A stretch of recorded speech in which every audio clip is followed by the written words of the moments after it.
بسم اللہ الرحمن الرحیم۔ السلام علیکم، میں ہوں اظہار خان اور آپ دیکھ رہے ہیں حرف اظہار۔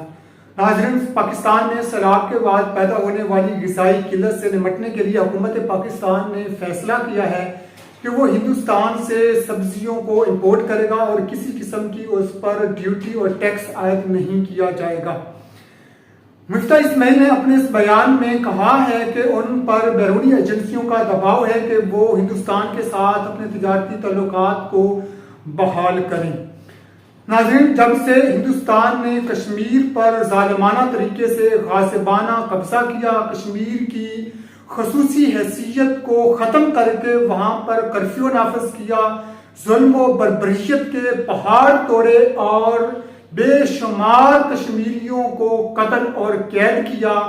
اس کے بعد پاکستان نے اس صورت میں کوئی بھی عملی اقدام نہیں اٹھایا۔ کشمیریوں پر ہونے والے اس ناروا سلوک، غیر انسانی رویے اور وہاں پر جو انسانی حقوق کی بدترین پامالی کی گئی، جو اقوام متحدہ کی سفارشات کو پامال کیا گیا، نظر انداز کیا گیا، اس کے حوالے سے بھی پاکستان نے عالمی سطح پر ہندوستان کے خلاف کوئی بھی لابنگ نہیں کی، کوئی رائے عامہ نہیں بنائی، ہندوستان کا یہ ظالمانہ چہرہ دنیا کو نہیں دکھایا، بلکہ اقوام عالم، امریکہ اور دنیا کی ملی بھگت سے پاکستان نے ہمیشہ سے کوشش کی ہے کہ ہندوستان کے ساتھ نارملائزیشن ہو، ان کے ساتھ ہمارے تعلقات بحال ہوں۔ اگرچہ ظاہری طور پہ سفارتی سطح پر انہوں نے کچھ چند ایک بیانات ضرور دیے ہیں، لیکن عملی اقدامات اٹھانے سے یہ قاصر رہے ہیں۔ اس کی بڑی بنیادی وجہ یہ ہے کہ ہم اپنی سفارتی اور معاشی پالیسی بنانے میں خود مختار نہیں ہیں۔ کسی بھی ملک کے ساتھ تجارتی تعلقات کا ہونا معیوب نہیں ہے، کوئی مذائقہ نہیں ہے کہ ان کے ساتھ ہمارے تجارتی تعلقات ہوں۔ ہمارے باہمی مفادات کے لیے ضروری ہے کہ ہم ایک دوسرے کے ساتھ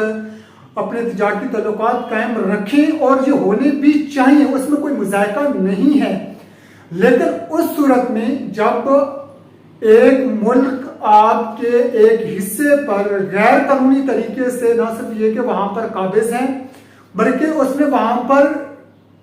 انسانی حقوق کی بدترین پامالی کی، بے شمار لوگوں کو قید کیا، قتل کیا، کرفیو نافذ کیا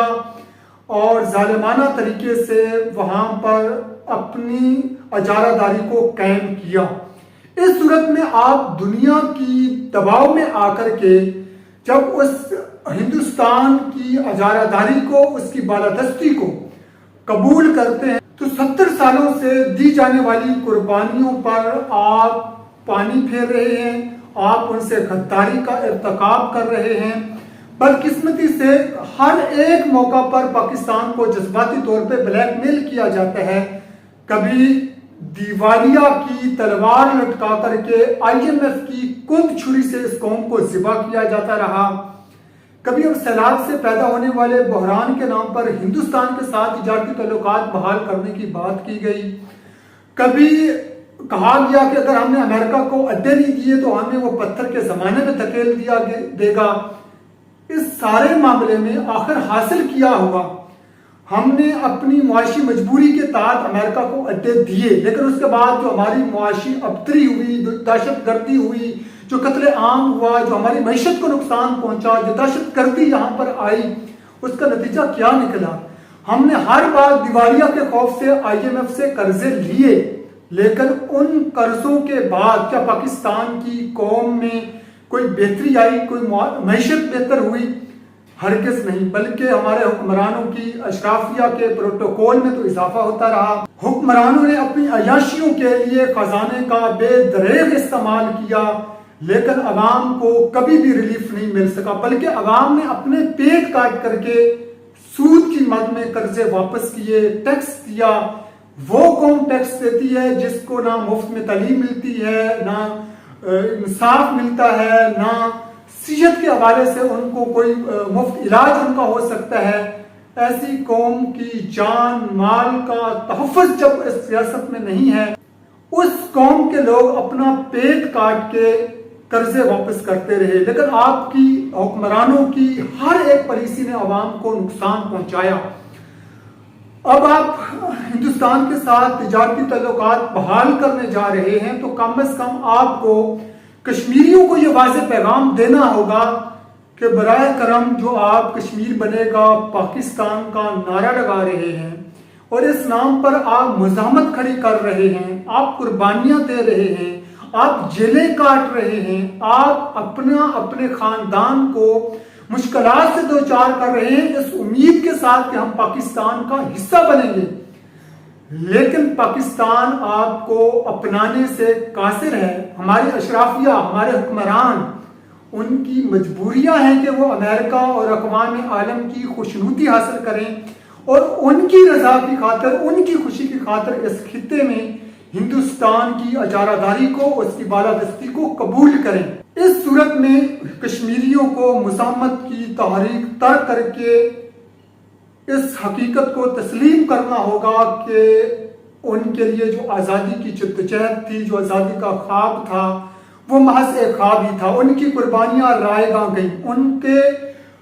سر پہ ہاتھ پھیرنے والا کوئی نہیں ہے، ان کو اپنانے والا کوئی نہیں ہے، ان کو قبول کرنے والا کوئی نہیں ہے، ان کا مقدمہ اقوام عالم میں لڑنے والا کوئی نہیں ہے، ان کا ساتھ دینے والا کوئی نہیں ہے۔ وہ جتنا جلد اس حقیقت کو تسلیم کر لیں گے اتنا جلد وہ اپنا اور اپنی قوم کا اور اپنے بچوں کے مستقبل کو محفوظ بنا سکیں گے۔ ناظرین، یہ ایک طرح کا حقیقت ہے جس کو قبول کرنا ذرا مشکل ہے، لیکن حقیقت یہ ہے کہ ہمارے حکمرانوں نے اپنے مفادات کے لیے، دنیا کو خوش کرنے کے لیے، اقوام عالم کی مفادات کے لیے پاکستان کی قوم کے مفادات کا سودا کیا، غداری کی اور ہر مرتبہ اس قوم کو دھوکہ دیا اور انہیں جذباتی بلیک میل کیا۔ ناظرین، اگر آپ میرے اس بات سے متفق ہیں، تائید کرتے ہیں، میری اس ویڈیو کو لائک کریں، شیئر کریں اور میرے چینل کو سبسکرائب کریں۔ تمام دوستوں کا بہت شکریہ۔